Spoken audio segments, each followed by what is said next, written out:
De turbilhão a anjo. A epopeia evolutiva. Irmandade dos Anônimos. João Cândido. Médium. Os seres evoluem à medida que sua atuação no universo passa a ser cada vez mais útil ao progresso das outras criaturas. Anônimos. Eu trabalho e meu Pai também trabalha. Jesus Cristo. A cada um será dado segundo as suas obras. Jesus Cristo. A evolução se processa através de uma espiral, obedecendo a ciclos, que não podem ser desrespeitados impunemente. Anônimos. Curvem-se diante do poder de Deus. Irmã Teresa. Eu e o Pai somos um. Jesus Cristo. Eu, de mim mesmo, nada posso. Jesus Cristo. Introdução. Jesus é quem afirma, em outras palavras, no seu livro A Grande Síntese, ditado através do médium Pietro Ubaldi, que o turbilhão é o começo de tudo. Não iremos transcrever sua fala daquele livro, pois recomendamos a leitura da sua obra na íntegra, pois é o mais completo tratado da ciência cósmica que alguém escreveu até hoje para os seres humanos da Terra. Neste nosso estudo iremos abordar a sequência evolutiva dos seres, mas focalizando apenas determinados aspectos, alertando os seres humanos para a sua compreensão e para a obediência aos seus padrões, porque os desobedientes pagam caro pelas suas escolhas negativas. Dessa forma, trata-se este pequeno livro, em suma, de um estudo sobre a necessidade do ser humano adequar sua vida às leis divinas, as quais não se restringem aos 10 mandamentos recebidos por Moisés no Monte Sinai, nem às leis morais abordadas por Allan Kardec em O Livro dos Espíritos, mas vai muito além disso, conforme Jesus enunciou em A Grande Síntese. Nesta época de liberdade mal empregada, em que muitas pessoas acabam enveredando por caminhos tortuosos, que representam várias formas de se prejudicarem e prejudicarem as outras pessoas, é necessário refletirmos sobre a questão da obediência às leis divinas, sem o que ninguém evolui espiritualmente. Quando Jesus disse, eu e o Pai somos um, estava querendo dizer, não que ele é importante pelo prestígio que detém junto a Deus, mas sim que lhe obedece às leis, tanto que, em outra oportunidade, afirmou, eu, de mim mesmo, nada posso. Compreendamos o que a irmã Teresa quis dizer com a orientação, curvem-se diante do poder de Deus. As leis divinas são benévolas, mas cobram obediência de todos os seres, considerando-se que os sub-humanos obedecem por uma constrição irresistível e os angelicais por uma opção consciente, enquanto que a maioria dos humanos da Terra rebelam-se e pagam por isso. A vida de cada ser é uma epopeia, que deveria ser de felicidade pelo simples fato de ter recebido o dom da vida. Sendo que devemos, em primeiro lugar, agradecer a Deus por nos ter criado e, depois, fazermos por merecer as bênçãos que Ele nos concede sem distinção, mas que nem sempre transformamos em benefícios para o nosso desenvolvimento espiritual, sujando a água limpa das oportunidades com as vibrações mentais das más intenções. Que Deus abençoe este nosso trabalho em prol do nosso próprio progresso espiritual e o dos irmãos e irmãs da Terra. Primeira parte, a utilidade de cada ser. Capítulo e atuação inconsciente. Nenhum ser é inútil no universo e a sabedoria divina emprega as energias de cada um naquilo que pode contribuir para a evolução geral. Os seres sub-humanos desempenham atividades úteis, mas inconscientes dos benefícios que acarretam. Até uma barata, um vírus, um cristal de rocha tem sua utilidade e são colocados, pelos espíritos planejadores, no lugar certo e na hora certa, a fim de aprenderem realizando. Não menosprezemos os seres da natureza, julgando-os desprezíveis ou insignificantes, pois nenhum deles é inútil. Nós também já passamos por essas fases e estamos atualmente no patamar de relativa compreensão do conjunto. Mas quase nada compreendemos sobre nós próprios, quanto mais do conjunto, que compreende todo o universo. Vejamos na mais mínima força viva um ser respeitável, digno de apreço e que deve merecer da nossa parte a simpatia. Quando não há afeição, como irmão ou irmã de verdade. Há quem se julgue todo-poderoso e menospreza os seres simples, mas se esquece de que os seres angelicais, como Jesus, não nos menosprezam, apesar da diferença entre nós e eles ser superior à que medeia entre nós e os animais. Tenhamos ideia da grandiosidade da obra divina e, quando olharmos o céu, tentemos imaginar o universo, os mundos, as outras humanidades, a movimentação dos astros e das nebulosas, bem como olhemos os outros seres da Terra e vejamos neles criaturas em evolução, caminhando, através das múltiplas reencarnações, para a perfeição relativa. No capítulo 2 abordaremos a atuação consciente, mas aqui já podemos adiantar que, mesmo os seres humanos, contribuem para o bem ou para o mal de forma inconsciente. Pois toda emissão mental, seja propositada ou não, encontra eco em um número incalculável de criaturas no universo. Aprendamos a raciocinar em termos de universo e não de famílias, cidades, países e mundos. Trocas energéticas.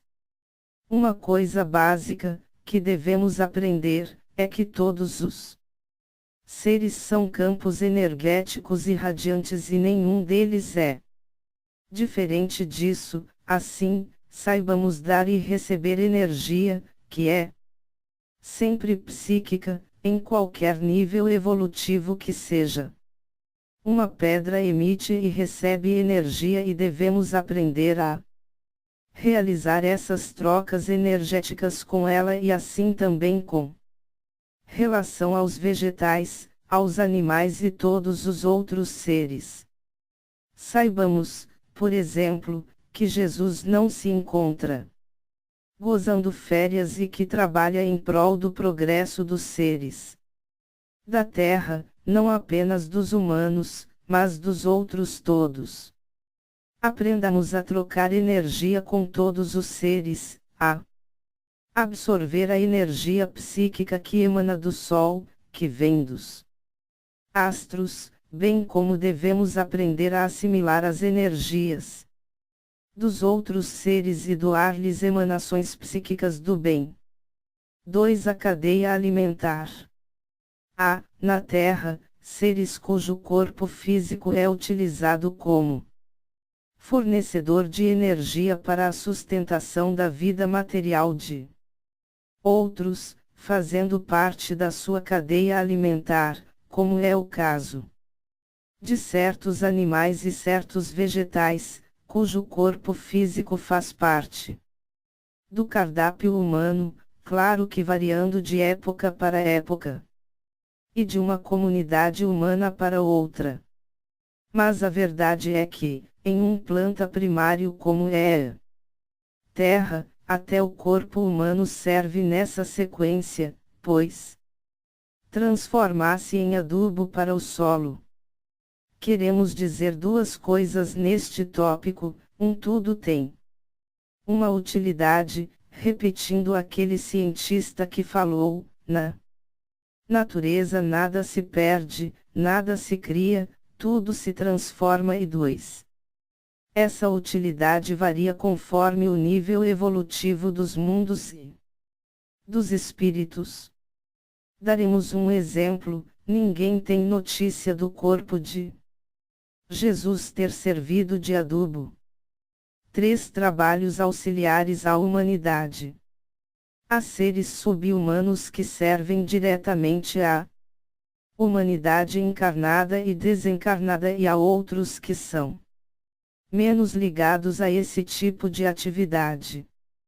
Quanto a essa utilização, temos de estender a compreensão além das fronteiras da chamada morte, pois, no mundo espiritual, a colaboração de espíritos sub-humanos é muito maior do que os encarnados imaginam, incluindo-se animais, vegetais e minerais desencarnados, no tratamento de problemas espirituais de desencarnados e de encarnados, atividades socorristas, etc., etc. O mundo espiritual é muito mais amplo do que o mundo terreno, em termos, inclusive, de possibilidades de estudo e trabalho, podendo-se dizer que é um modelo amplo e limitado, do qual se pretende fazer uma cópia, piorada, como que uma fotografia em preto e branco de uma paisagem real, iluminada de sol e cheia de cores as mais variadas. Aprendamos que essa é a realidade, e os espíritos que comparecem perante os encarnados, através dos médiuns, a fim de transmitir-lhes orientações e informações, sentem-se tolhidos por duas causas: uma, dificuldade natural do vocabulário dos encarnados, e dois, a tendência à descrença dos encarnados no que diz respeito a tudo que não se constitui na sua própria rotina de vida no mundo terreno. Dessa forma, ficam restritas as informações a poucos encarnados, porque a maioria duvida ou, declaradamente, refuta as verdades, que muito beneficiariam a humanidade encarnada, a qual, com isso, retarda sua evolução espiritual. Vejam, por exemplo, se faz sentido os seres sub-humanos desencarnados ficarem ociosos no mundo espiritual e entenderão que eles também trabalham, ou seja, são utilizados para atividades úteis pelos espíritos humanos, dedicados ao bem, tanto quanto os espíritos humanos dedicados ao mal utilizam outros desencarnados sub-humanos para o mal. Capítulo 2: Atuação consciente. Certos animais desencarnados, ou seja, aqueles que se encontram mais perto do estágio humano, como os caninos, os felinos e outros, atuam de forma mais consciente no mundo espiritual e no mundo terreno, porque já são dotados de pensamento, apesar de descontínuo. Não devemos pensar que apenas os humanos têm a faculdade de pensar, porque, acima desses animais, há outras gradações de seres sub-humanos, que ficaram conhecidos através de várias denominações. Ninguém deve pensar que a transição entre a realidade animal e abominal se processe em um passe de mágica. Porque, na verdade, é gradativa e acontece no curso de muitos milênios de aprendizado, tanto quanto a passagem da fase humana para a angelical ocorre muitos milênios, chegando, como na outra, a contagem dos milhões de anos. Afinal, no calendário de Deus, milênios e milhões de anos representam apenas uma ficção, os seres terráqueos que contam o tempo dessa forma. Daremos um exemplo: quando Maria João de Deus esteve em Marte, permaneceu ali apenas alguns segundos. Mas foi o suficiente para ditar o que conste sobre esse mundo e seus habitantes no livro Cartas de uma Morta, psicografado por Chico Xavier. Os espíritos humanos atuam de forma consciente em uma série de situações e de forma inconsciente em outras. Imaginemo-nos em uma série de ocasiões e poderemos calcular nossa atuação consciente, mas somos incapazes de calcular o quanto influenciamos inconscientemente pessoas e outros seres, principalmente através das nossas emissões mentais no bem ou no mal. Veja-se a responsabilidade que cada um carrega na própria vida, pois a cada um será dado segundo as suas obras, ou seja, o que ocasionou no universo uma atuação consciente no bem. Quando falamos, linhas atrás, na utilização dos seres sub-humanos, muita gente deve ter estranhado, mas isso pode realmente acontecer tanto em relação a seres encarnados, por exemplo, no emprego de animais domésticos ou domesticados, quanto em relação a seres sub-humanos desencarnados. Ater-nos-emos, neste item, apenas aos seres da fase animal, mas há como mantermos contato com seres sub-humanos superiores a eles. Porém, é importante cada um identificar, no caso de animais desencarnados, qual espécie com a qual tenha mais sintonia, e isso pode ser identificado, por exemplo, consultando-se o seguinte endereço de internet: http://www.youtube.com/watch.v = 7c7 através do qual a referida espécie se revela sendo a fixação do olhar naquela imagem em movimento uma forma de sintonização espiritual, para que ocorra o intercâmbio espiritual necessário a essa revelação. Os médiuns já desenvolvidos e que utilizam sua mediunidade diuturnamente no bem terão, talvez, mais facilidade na identificação desses seres espirituais. A tendência, com o tempo e a afinização cada vez maior com esses seres, principalmente através da realização de trabalhos no bem em companhia deles, é multiplicar-se seu número nas visualizações no computador, pois mais deles vão se revelando, inclusive aparecendo novas espécies animais. Espíritos humanos ligados ao médium podem se revelar nessas visualizações, passando esse vídeo a funcionar como uma forma de transcomunicação instrumental, TCI, com a consequente redução do esforço mental do médium e do desgaste do seu ectoplasma, porque os espíritos comunicantes contarão a seu favor com a energia elétrica do próprio Computador. Para quem achava que a comunicação entre o mundo terreno e o mundo espiritual está distante e são necessários laboratórios e equipamentos complexos, essa é uma boa notícia, bastando que o encarnado seja médium, o qual fornecerá, nessas comunicações, um pouco do seu ectoplasma, que será utilizado pelos desencarnados comunicantes, a fim de mostrarem-se na tela do computador, enquanto o referido vídeo segue o seu curso. Esse vídeo pode ser baixado para o computador, através de programa especializado para isso, como o Adobe Catcher e outros, e, assim, ao terminar a sequência do vídeo, inicia-se novamente, enquanto não dado um comando de interrupção.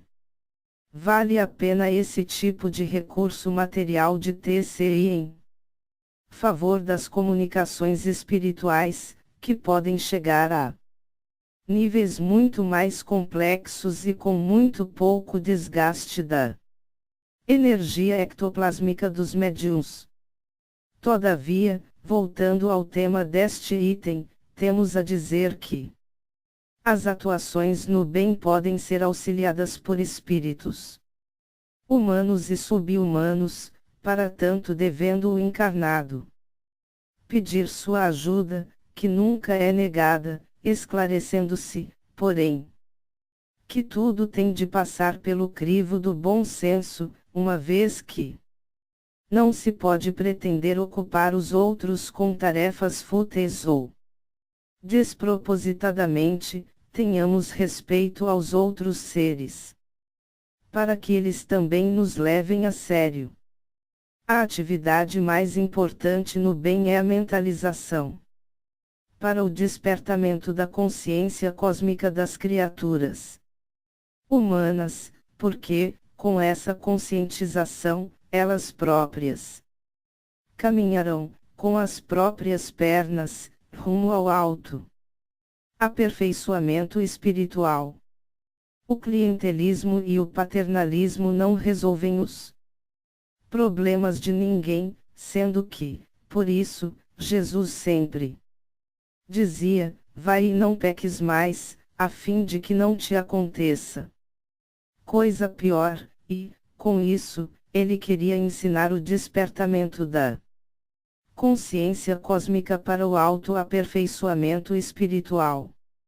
Sem esse despertamento, as criaturas humanas tendem a continuar vivendo em função dos bens e interesses materiais e, nessas condições, serão sempre infelizes, mesmo que sua conta bancária esteja alta, os entes queridos as cobram de mimos.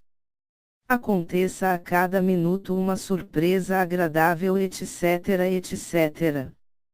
O que faz a felicidade é uma única conquista, o alto aperfeiçoamento espiritual, o qual engloba uma série de itens, mas que nada tem a ver com os bens e interesses materiais. 2. Atuação consciente no mal. A atuação consciente no mal é simplesmente lamentável.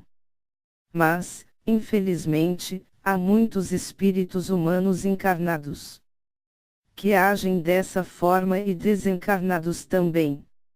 O número de criaturas humanas voltadas para o mal no planeta Terra é ainda muito grande, sendo que, por isso, vêem-se assaltos, tráfico de drogas, corrupção, sexolatria, alcoolismo, drogadição, violência, agressividade, etc, etc. As falanges espirituais dedicadas ao mal ainda encontram ressonância no psiquismo de milhões de humanos reencarnados e, através deles, disseminam o mal sob várias formas. Há muitos lobos travestidos de cordeiros, como disse Jesus, e, por isso, é necessário cada criatura humana dedicada ao bem orar e vigiar, para não cair em tentação, porque o mal não é uma fantasia, mas sim uma realidade clara em um mundo primitivo como é a Terra. Aqui, a maioria das criaturas não tem compromisso sério com o bem e vive oscilando entre o bem e o mal. Lembremos-nos de que o próprio Divino Mestre Jesus foi tentado, no deserto, por um espírito trevoso e somente não sucumbiu porque é um espírito que sempre se submeteu espontaneamente às leis divinas e não seria naquele momento que iria desviar-se do caminho reto, mas as outras criaturas humanas estão sempre sujeitas a cair em tentação. Porque os pontos fracos são focalizados pelos espíritos indutores do mal, através do conduto mental. A única receita é orar e vigiar, como Jesus recomendou, além, é evidente, de continuar firme no caminho da própria espiritualização, realizando no bem. Segunda parte, os ciclos da vida. Capítulo e as reencarnações. Os indígenas têm como certa a noção de reencarnação. Os adeptos do judaísmo igualmente, os espíritas, hinduístas, budistas, antropósofos, teósofos etc. etc. Mas a maioria da humanidade não é reencarnacionista. Para efeito do nosso estudo não importam as diferenças de entendimento entre cada uma dessas correntes, mas sim pensarmos nos ciclos da vida, ou seja, no dispositivo da lei divina que estabelece que tudo tem sua época própria e que os ciclos retornam, como uma espiral, que, todavia, a cada novo retorno, abre-se mais, distancia-se mais do centro do qual partiu. Jesus explicou sobre essa espiral em A Grande Síntese. Tudo que Deus criou obedece aos ciclos, assim evoluindo através de eternos recomeços, que, na verdade, nunca partem do mesmo ponto, mas de degraus mais elevados. Se observarmos a natureza veremos, por exemplo, o retorno das estações, do dia, do despertar para um novo dia e assim por diante. As reencarnações são parte desse processo cíclico, pois, desde as fases mais primitivas dos seres, ocorrem suas reencarnações, sem as quais não evoluiriam, associando-se a um corpo físico, que a limita, a luz, que é cada ser, vê-se constrangido por uma série de dificuldades que lhe exercitam a inteligência e a autossuperação gradativa dos condicionamentos estagnantes, sendo que, a partir de fase evolutiva, quando lhe desperta o senso moral, passa a ser cobrada em termos de trabalho no sentido do bem. Pode parecer até crueldade de Deus, mas Ele quer que cada criatura atue junto com Ele na administração do universo e, para tanto, tem de estar preparada para gerir em prol do progresso das criaturas mais jovens, ou seja, aquelas que foram criadas há menos tempo ou se deixaram embalar pela maldade ou pela ociosidade. Deus instiga seus filhos e filhas ao progresso, através das repetições com essas características a que nos referimos, ou seja, os ciclos. Reencarnar é reiniciar uma nova jornada de aprendizado, com a finalidade de chegarmos à conscientização a que Jesus se referiu: vós sois deuses, vós Podeis fazer tudo o que eu faço e muito mais ainda. Jesus também disse: Eu trabalho e meu Pai também trabalha, sendo que o trabalho é isso, passar pelos ciclos, atuando e aprendendo o que cada um deles tem como ensinamento. Há espíritos, atrelados ao mal, que temem as reencarnações, porque sabem que a lei de causa e efeito lhes cobrará o ressarcimento. Há espíritos preguiçosos que sabem que terão de trabalhar. Mas há espíritos idealistas, ou seja, que já conhecem as vantagens da opção pelo bem, que pedem para reencarnar e cumprir tarefas de progresso para as humanidades. Assim é que Sutya Sai Baba, antes de desencarnar, afirmou que daí a 8 anos estaria de novo no mundo terreno. E Chico Xavier, também antes de desencarnar, disse que queria retornar logo ao mundo físico. Assim pensam os espíritos superiores, enquanto que os egoístas querem gozar férias tanto no mundo terreno quanto no mundo espiritual. Aprendamos a obedecer aos ciclos da vida, dentre os quais a obrigatoriedade das reencarnações. Não tenhamos prevenção contra as reencarnações nem contra as desencarnações, porque morrer é simplesmente deixar o corpo físico e seguir adiante. Um aprendizado. Podemos dividir cada reencarnação humana em 2 períodos, o de preparação, também chamada aprendizado, e o de realizações. O período de preparação ou aprendizado pode ser identificado como o que vai da infância até o ingresso na idade adulta, o que varia de pessoa para pessoa. Mas podemos considerar Jesus, por exemplo, como um parâmetro, tanto que iniciou sua vida pública aos 30 anos de idade. Alguém pode dizer que, naquela época não se valorizavam os homens com idade inferior a essa, mas não é somente isso que o fez começar seu ministério com essa idade. É porque tudo tem sua época própria e nem ele, como espírito puro, desrespeitou essa regra, que faz parte da lei de Deus, que regula o universo, do qual todos os seres fazem parte.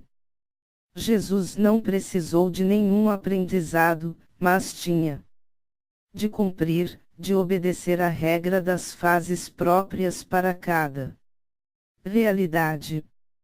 Entendamos isso e não sejamos impacientes, desrespeitosos, inconvenientes, pois tudo trabalha em favor dos obedientes e contra os desobedientes. Como seres humanos medianos, ainda distantes da angelitude, devemos aprender a gostar de aprender, para, em fase própria, podermos realizar em escala macroscópica ou microscópica, porque ambos os tipos de realizações exigem competência e obediência. 2 realizações. Voltemos ao exemplo de Jesus, seu período de espera foi de 30 anos, enquanto que o de realizações foi de 3, ou seja, o primeiro representou o décuplo do segundo. Vejamos que, em nossas reencarnações devemos ter algo parecido com isso como base, uma preparação meticulosa, dedicada, aplicada, organizada, obediente, a fim de realizarmos, mais adiante, com qualidade e quantidade adequadas, aliás, programadas antes de cada reencarnação. Normalmente, essas pessoas não cumprem nem a metade do que prometerão realizar e, por isso, vão para as zonas purgatoriais do mundo espiritual após cada desencarnação. Essas pessoas perdem-se nas ilusões materiais e esquecem-se de que são espírito e acreditam apenas na realidade visível aos olhos de carne. Cada um reencarna com uma programação específica e deve tomar conhecimento do que lhe compete fazer e não perder tempo com o que estiver fora da sua área de atuação. Muitos querem realizar muitas coisas ao mesmo tempo, esquecidos do que deve ser seu foco reencarnatório. Outros não querem cumprir compromisso algum e perdem-se na ociosidade ou nas futilidades. Um ou outro é que mantém-se firmes no seu projeto reencarnatório e vão até o final com acerto total, obediente aos ciclos da vida, segundo o que cada reencarnação tem um foco específico. Entendamos isso e, assim, evoluiremos mais depressa. Capítulo 2. As 4 estações. Podemos comparar a sequência das estações com o movimento pendular dos antigos relógios de pêndulo, sendo que, depois do pêndulo chegar ao ponto mais alto para a direita, retornar, indo ao ponto mais alto da esquerda, assim, mudando as estações, considerando-se os dois referidos pontos máximos como o inverno e o verão e os intermediários como a primavera e o outono.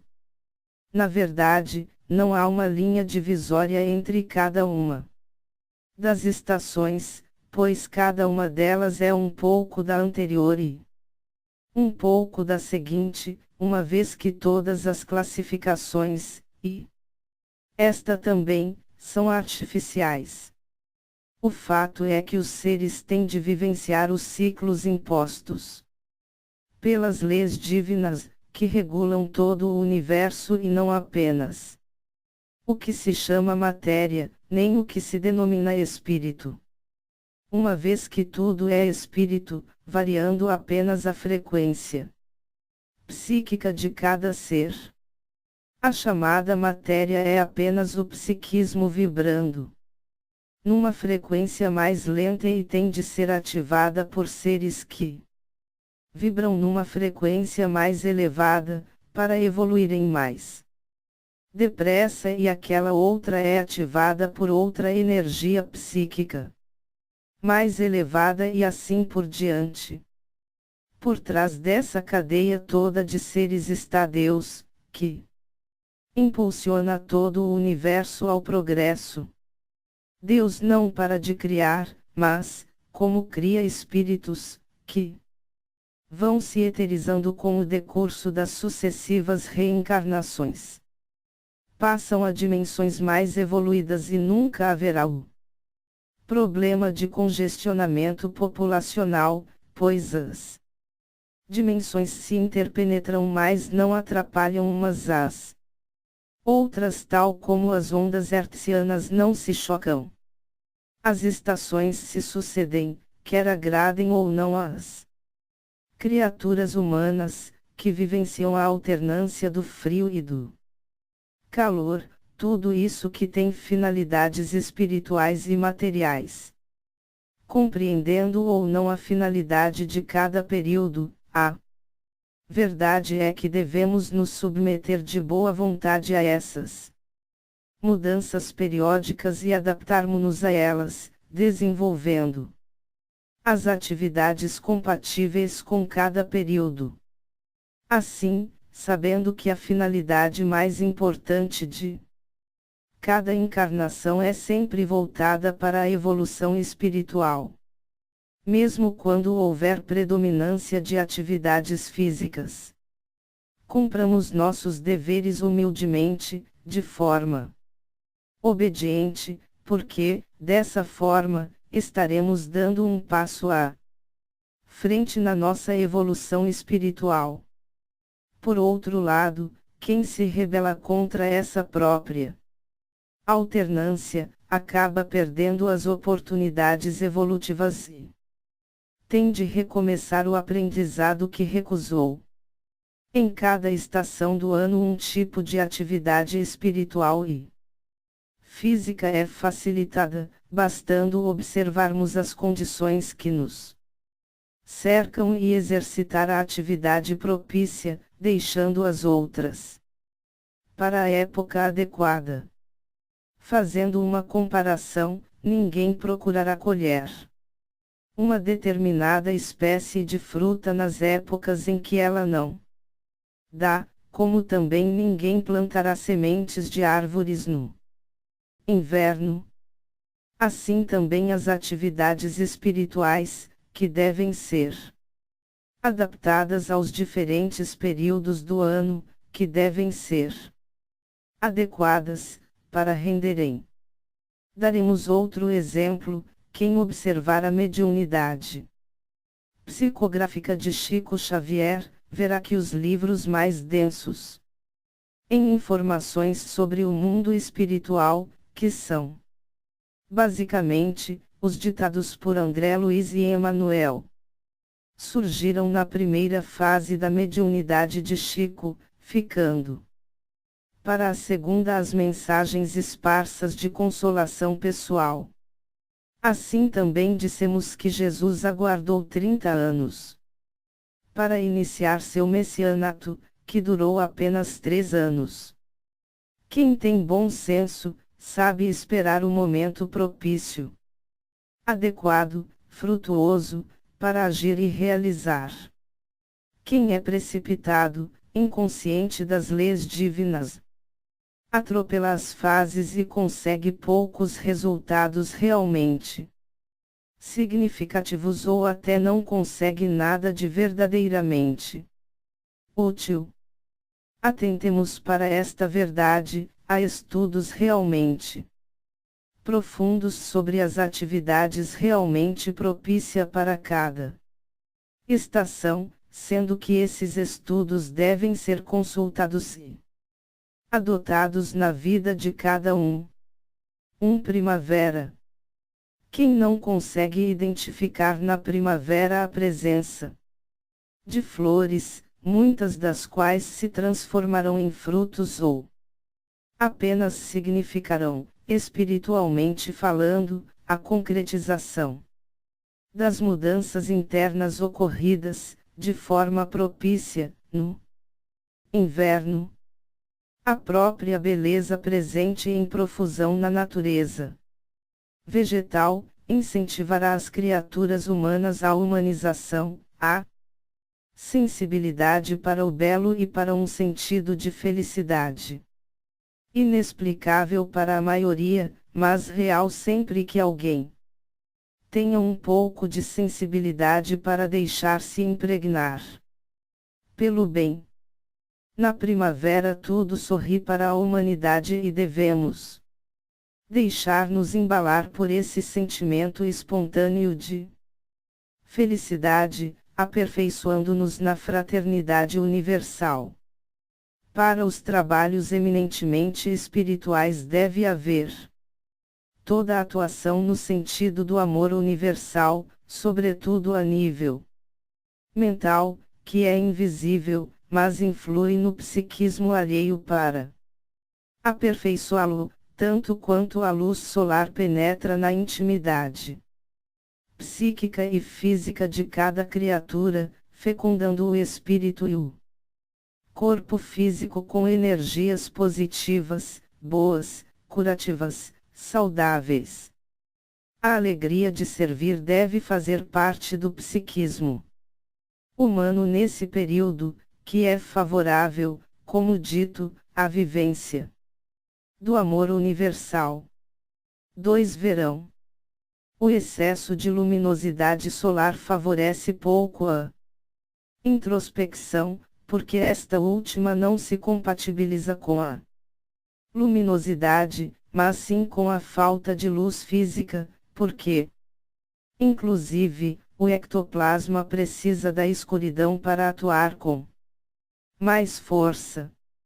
O excesso de atividade corporal faz o espírito investir muito esforço naquilo que nada lhe acrescenta. Vemos, por exemplo, o cansaço corporal ser comum nos períodos de calor excessivo, o que gera a modorra, convidando ao repouso, mas pouco contribuindo para as atividades mentais e até intelectuais.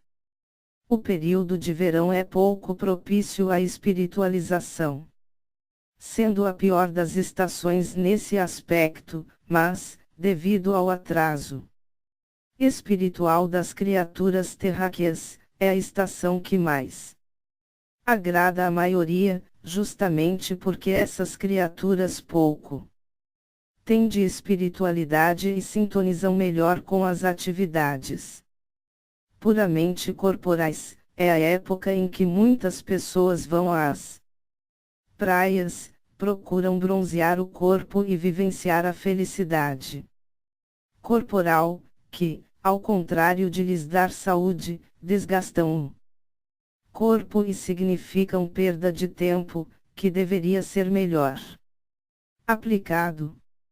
Os hábitos do verão da maioria das pessoas lembra muito da irracionalidade do período animal, observemos isso.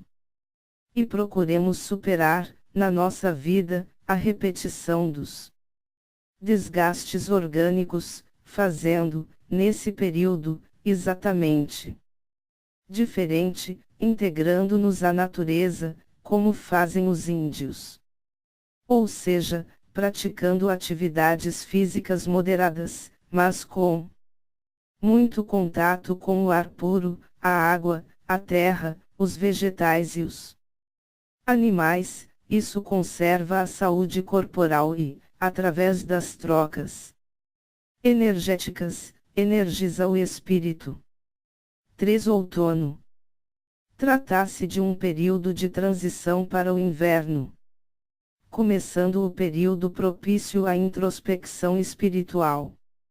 Então, não mais o desgaste inútil de energia, mas a tendência à sua conservação, com a presença do próprio frio, que limita as atividades puramente corporais. Devemos compreender, de uma vez por todas, que somos espíritos e que, nos mundos superiores, as atividades são muito mais espirituais do que físicas. Citemos um exemplo, em Marte, conforme relato de Maria João de Deus, em Cartas de uma Morta, psicografada por Chico Xavier, as atividades são praticamente mentais. Inclusive a alimentação nada tendo a ver com a nossa destruição das vidas animais e vegetais. Caminhemos, gradativamente, para essa realidade. Apesar de sabermos que necessitaremos de dezenas de milênios para chegar a esse patamar, temos de traçar metas e não vivermos sem planejamento, sem noção do que devemos mirar e alcançar. Somos espíritos e não corpos, aprendamos a sublimar nossos instintos e impulsos primitivistas. 4. Inverno. Eis aqui o período mais importante de cada período anual, quando o espírito deve investir nas grandes mudanças internas, na avaliação do que fez e do que deve fazer no novo período de um ano. A autoanálise deve ocupar a mente de cada ser humano. Ao invés de continuar na mesma rotina de comer, dormir e reproduzir, conforme faz a maior parte da humanidade encarnada na Terra. Essa expressão, comer, dormir e reproduzir, é verdadeira, apesar do requinte que caracteriza alguns mais ricos ou mais intelectualizados, mas a essência é a mesma.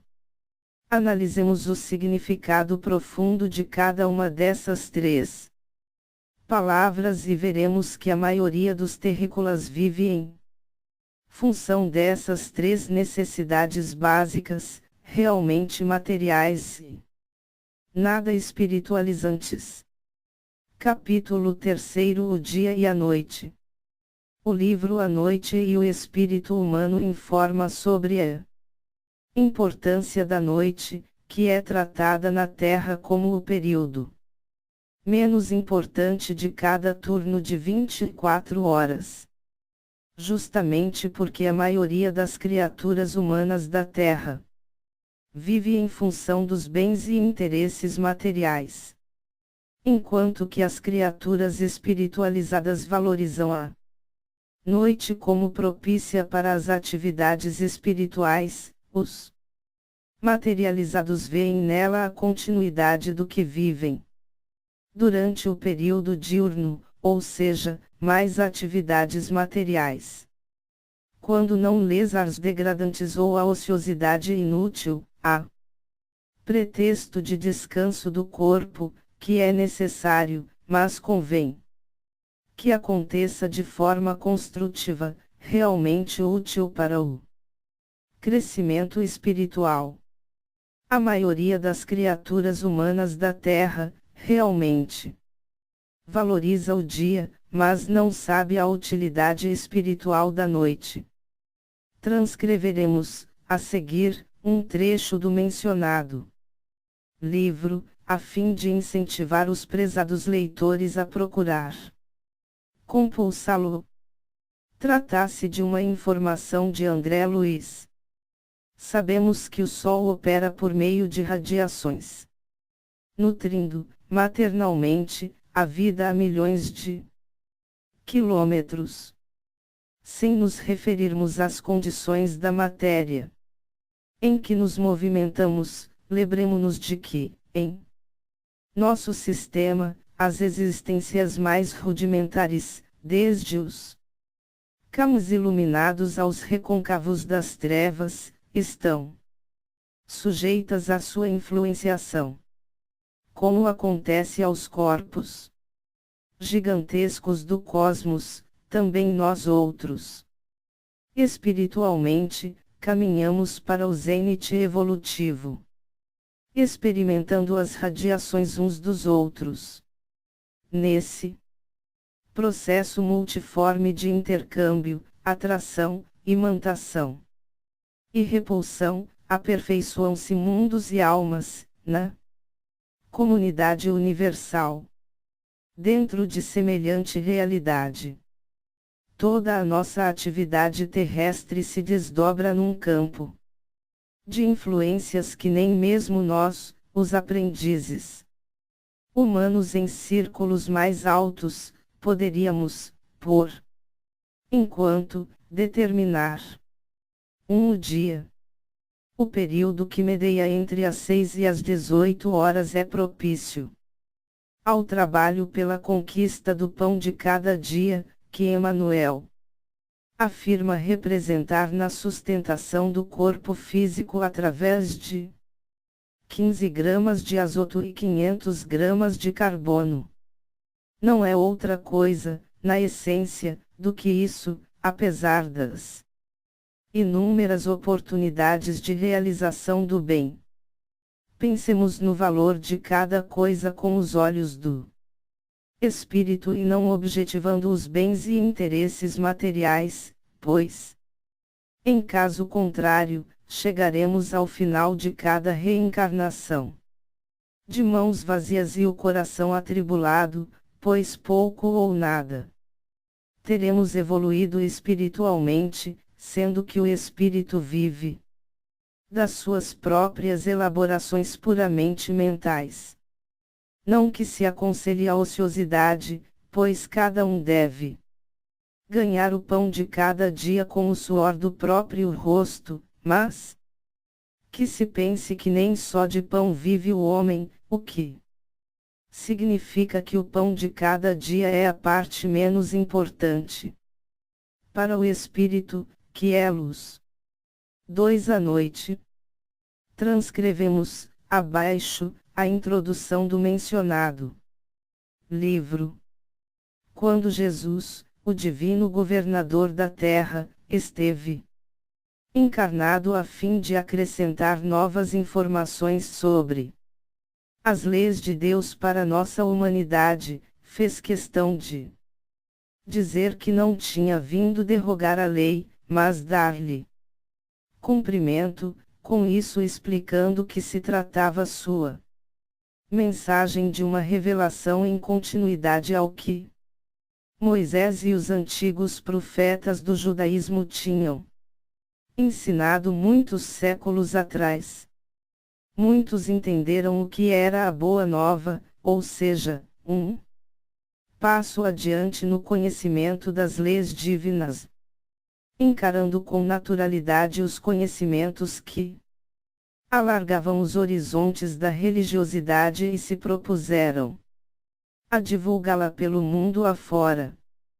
Todavia, como sempre acontece quando entra em cena o elemento humano da Terra, mundo de provas e expiações, ou seja, em que prevalecem os defeitos morais e não as virtudes, tratarão os ambiciosos de estabelecer um sistema de hierarquia, em que eles próprios, disputando postos de comando, se digladiavam e excluíam da própria cogitação a verdade que diziam representar em nome de Deus, filtrando para o povo, carente de orientação e dominado por vícios e, sobretudo pela ignorância, o conhecimento, tal como fizeram a maioria dos religiosos profissionais dos tempos mais antigos, ou seja, mantendo em círculos seletos verdadeiro conhecimento e ensinando às massas politeísmo mais grosseiro, a fim de sustentar-se às custas de doações de recursos materiais, num profissionalismo negativo com as coisas santas. Criou-se, então, em certa fase da história europeia, o que depois veio a chamar-se cristianismo, contrariando o que Jesus tinha programado, pois não fundou nenhuma corrente religiosa, mas sim ensinou o amor universal. Esse corpo sacerdotal profissional desfigurou a boa nova, eliminando, por exemplo, a crença na reencarnação. Ninguém vê o reino do céu senão nascer de novo, na evolução. Vós sois deuses, vós podeis fazer tudo o que eu faço e muito mais ainda, e na pluralidade dos mundos habitados, na casa de meu Pai há muitas moradas. Com isso, perseguindo e, muitas vezes, matando os que não se lhes submetiam, incentivarão, de forma indireta, a descrença, que desembocou no materialismo mais declarado, que ganhou forma a partir do desenvolvimento filosófico e científico do século XIX e ganhou mais adeptos no século XX, com Augusto Comte, Sigmund Freud e outros tantos.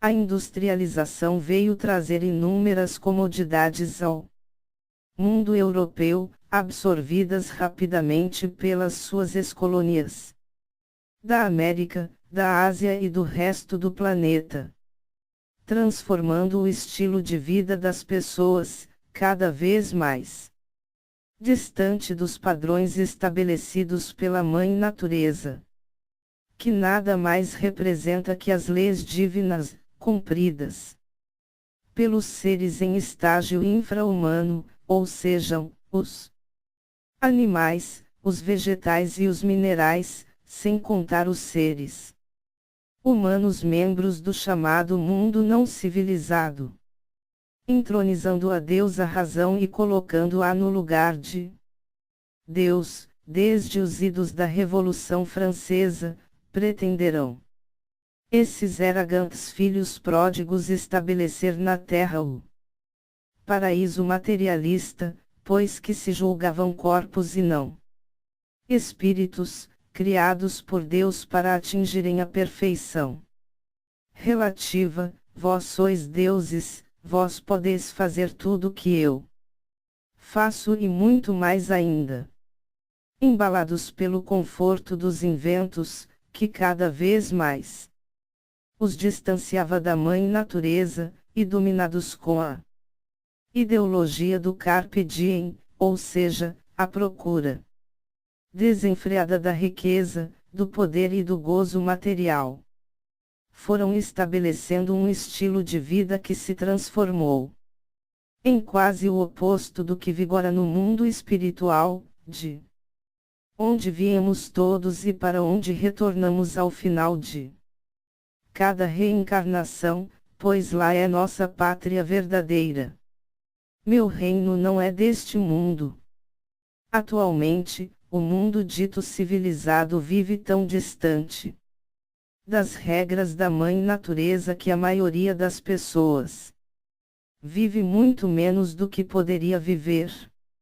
Vítima do desrespeito às regras da vida natural, contraindo doenças físicas e psicossomáticas, devastando o mundo vegetal, poluindo os rios e outros cursos d'água, além do ar que é o principal alimento dos seres vivos, extinguindo espécies animais, tudo em prejuízo do ecossistema, o que chega a prejudicar até nossos irmãos marcianos, que, sendo nossos vizinhos mais próximos, blindam o campo magnético do seu planeta com barreiras defensivas, a fim de não serem atingidos pelas emanações psíquicas negativas provenientes da nossa humanidade, ainda, no geral, inclinada para os defeitos morais do orgulho, egoísmo e vaidade. Sem sabermos, portanto, além de prejudicarmos uns aos outros, incomodamos os habitantes do planeta Marte, mais antigo que a Terra e cuja população é mais evoluída que a nossa, segundo relatos de Maria João de Deus e outros espíritos. O espírito reencarna para evoluir intelectual e moralmente, sendo esse o único objetivo quanto a si próprio, enquanto que contribui para a evolução dos micro-seres, que formam seu corpo físico, ao mesmo tempo que, com a convivência com os demais espíritos reencarnados como seres humanos, animais, vegetais e minerais, ensina e aprende. Todavia, se é importante essa convivência, caso fossem seguidos os padrões da natureza, os seres humanos dedicariam apenas 12 horas diárias às suas atividades puramente materiais, ou seja, comer, procriar e trabalhar, reservando-se as 12 horas da noite para a libertação temporária do espírito, o qual retorna, pelo sono, ao seu habitat natural, que é o mundo espiritual. Todavia, o mundo ocidental, dito civilizado, na verdade, declarada ou disfarçadamente materialista, apesar da religiosidade formal, duvida da realidade espiritual e estabeleceu como padrão de vida das pessoas do mundo civilizado inúmeras atividades noturnas, ou seja, retirou-lhes grande parte do tempo que os não civilizados ainda dedicam à vivência na realidade espiritual. Comparemos a vida de um espírito reencarnado ao mergulho de um ser humano no mar, de tempos em tempos deve emergir, pois a quantidade de ar respirável que ele consegue transportar não é suficiente para ultrapassar um determinado tempo de submersão, assim Também o espírito, que precisa, de tempos em tempos, todos os dias, desligar-se parcialmente do corpo físico e respirar o ar puro da superfície, ou seja, viver e conviver na realidade espiritual. Como os hábitos civilizados não permitem, praticamente, ninguém dormir logo a partir das 18 horas. Até às 6 horas do dia seguinte, o melhor que cada um pode fazer, em benefício da própria saúde física e do seu interesse em viver e conviver o maior tempo possível no mundo espiritual, é restringir as atividades noturnas ao mínimo possível, reduzindo a claridade artificial durante a noite, se possível, ao máximo e dormindo o mais cedo que puder, a fim de despertar no dia seguinte por volta das 6 horas. O corpo humano necessita da energia direta do Sol para sustentar-se nas atividades musculares do período diurno. Ou seja, no trabalho pela conquista do pão de cada dia. Todavia, no período noturno, destinado pela natureza ao sono físico, basta a energia proveniente da luz polarizada da Lua para abastecer o corpo físico, uma vez que o natural é o repouso da máquina orgânica, assim viviam nossos antepassados, que não conheciam a luz elétrica, e, portanto, dormiam logo que anoitecia e ainda vivem. Aqueles povos que não têm acesso a essa tecnologia, que, apesar de serem tidos como primitivos, tendem a viver mais e com melhor qualidade de vida que os civilizados, pois seguem o ritmo da natureza, que nunca era. Infelizmente, todavia, no mundo civilizado, muita gente trabalha à noite ou exerce atividades desgastantes nesse período destinado ao sono físico, ou seja, não contando com a suficiente energização corporal proveniente dos raios solares, que, como dito, através da luz polarizada da Lua, são insuficientes para as atividades tipicamente diurnas, com isso adquirindo um forte desgaste físico, o que, a longo prazo, reduz o tempo de vida do corpo e doenças que não ocorreriam se fosse adotado o ritmo da natureza. Quando a humanidade da Terra for mais evoluída, ou seja, passarmos a viver os padrões de um mundo de regeneração, as pessoas se preocuparão em ficar mais tempo fora do corpo físico, ou seja, durante o sono físico, aproveitando maior tempo, durante a noite, para tanto e conscientes dentro da realidade do mundo espiritual. Como o mergulhador que passou a respirar o ar da superfície a plenos pulmões, ocupará os períodos diurnos de forma muito mais útil e inspirada pelos altos ideais, na realização do bem, a fim de transformar o mundo terreno numa cópia muito mais perfeita da realidade do mundo espiritual. Então o reino de Jesus será também deste mundo terreno e não apenas do mundo espiritual, ou seja, a realidade material estará próxima da realidade espiritual, com os seres encarnados vivendo de forma semelhante à vida no mundo espiritual. Essa época demorará a chegar, pois muitas mudanças terão de ocorrer, principalmente quanto ao que realmente prevêem as leis de Deus, que nada mais são que as leis da natureza, que os seres dos reinos inferiores seguem a risca e os seres humanos errantes querem derrogar e subverter, prejudicando-se, assim, a prejudicando todos os demais seres da criação.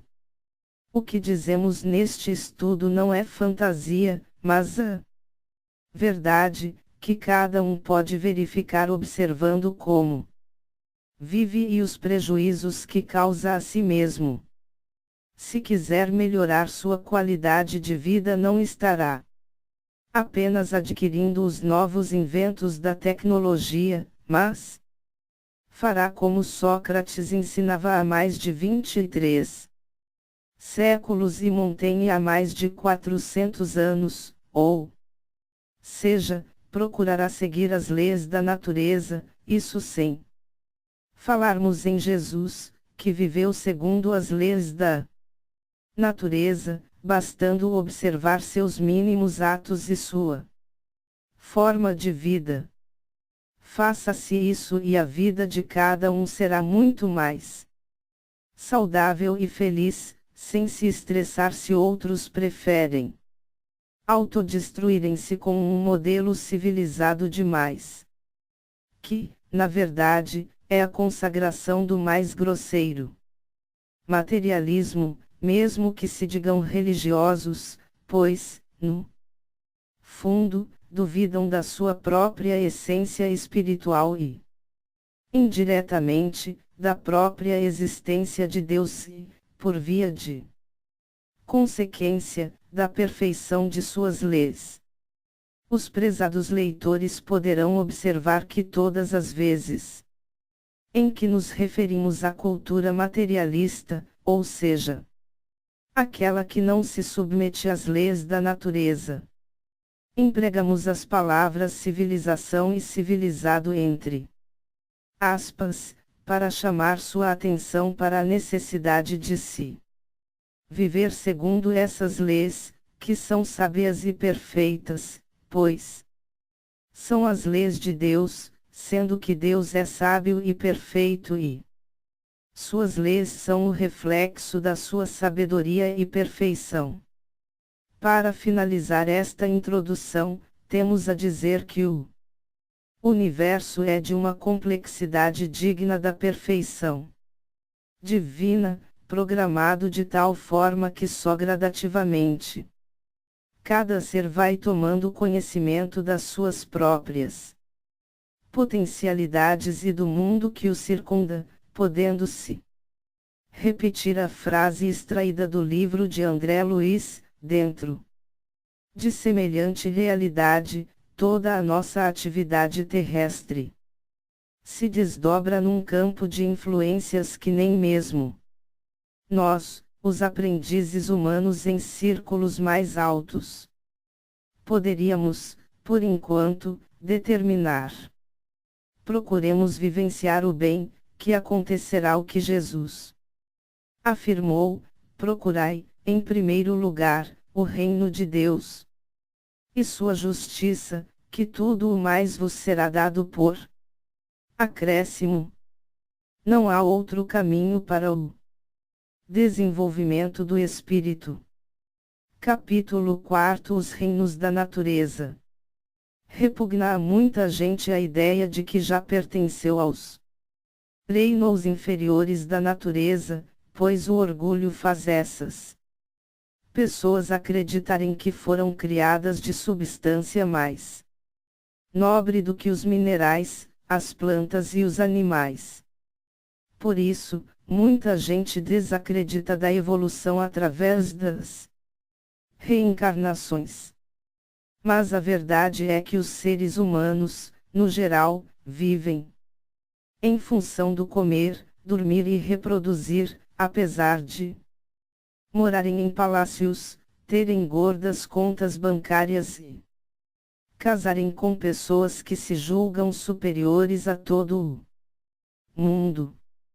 A diferença entre os seres humanos da Terra, na sua maioria, e os animais é que estes atacam somente quando estão com fome, premidos pela estrita necessidade de sobrevivência, enquanto que os seres humanos escravizam os outros seres, destroem-lhes a vida e praticam outras maldades.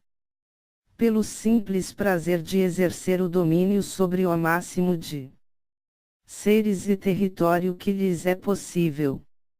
O livre-arbítrio que os caracteriza, no geral, é empregado para o mal, apesar de vestirem-se sob o manto de cordeiros, mas, por dentro, são lobos vorazes.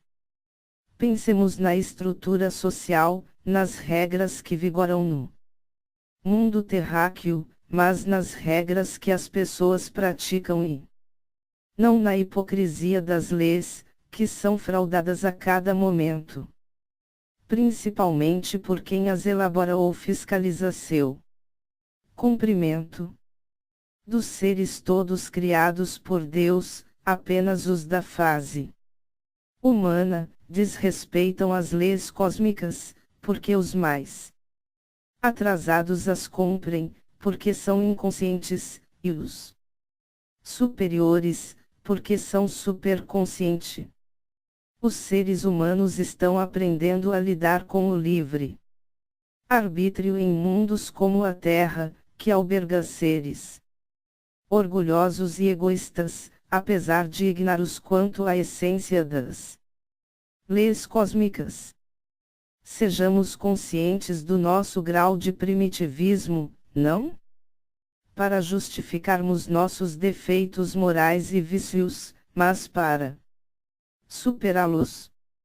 Os seres de todos os reinos da natureza são interligados por um determinismo estabelecido por Deus e ninguém consegue isolar-se impunemente dessa corrente suave para os bons e de ferro para os maus.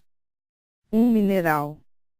Os chamados minerais não são outra coisa que os 4 elementos da ciência antiga: terra, água, fogo e ar. Todos representam formas de vida caracterizada por uma frequência psíquica mais simples, mas com os quais devemos interagir, trocando energia psíquica, para atuarmos em seu favor e em nosso próprio favor e das outras criaturas. Aprender essa ciência é imprescindível para nossa evolução espiritual. Por isso Francisco de Assis é um espírito superior. Porque sabe o valor de cada ser, mesmo que se trate de uma simples pedra. 2. Vegetal. Os vegetais são seres mais complexos que os 4 elementos acima apontados e desempenham um papel mais decisivo no contexto, apesar de que, na sua essência, são um conjunto de seres minerais em que tudo se decompõe.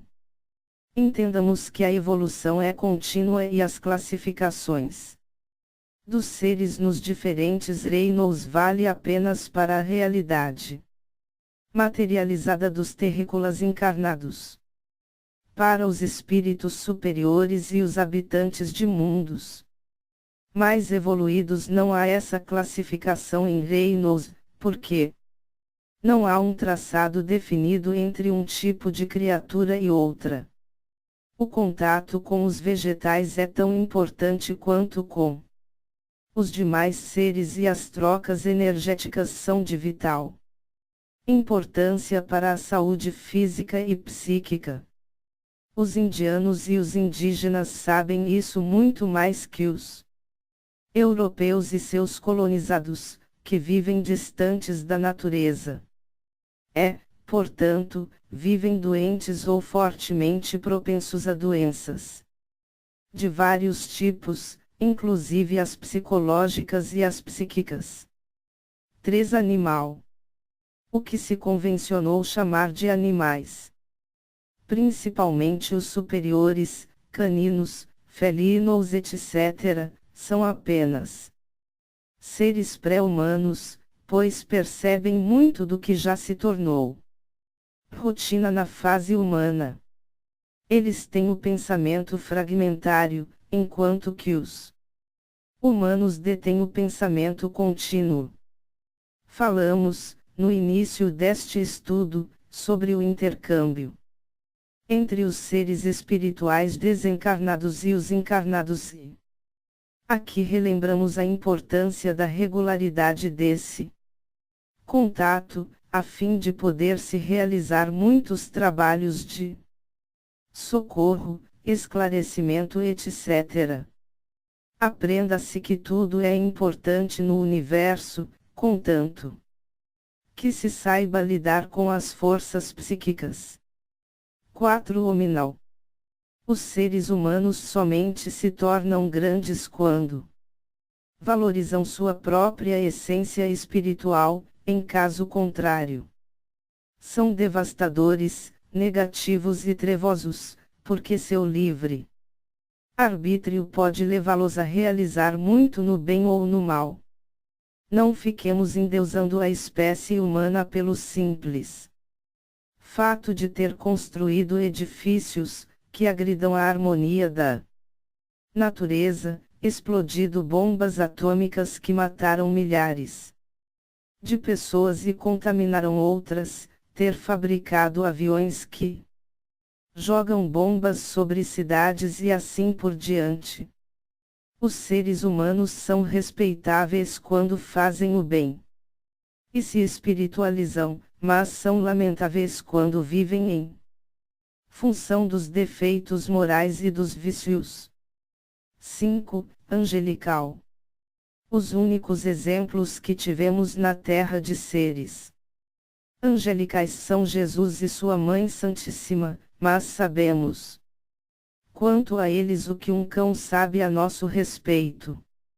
Todavia, caminhemos no sentido do alto aperfeiçoamento espiritual, pois todos os seres serão cada vez mais luz, conforme seu próprio esforço nesse sentido. Fim.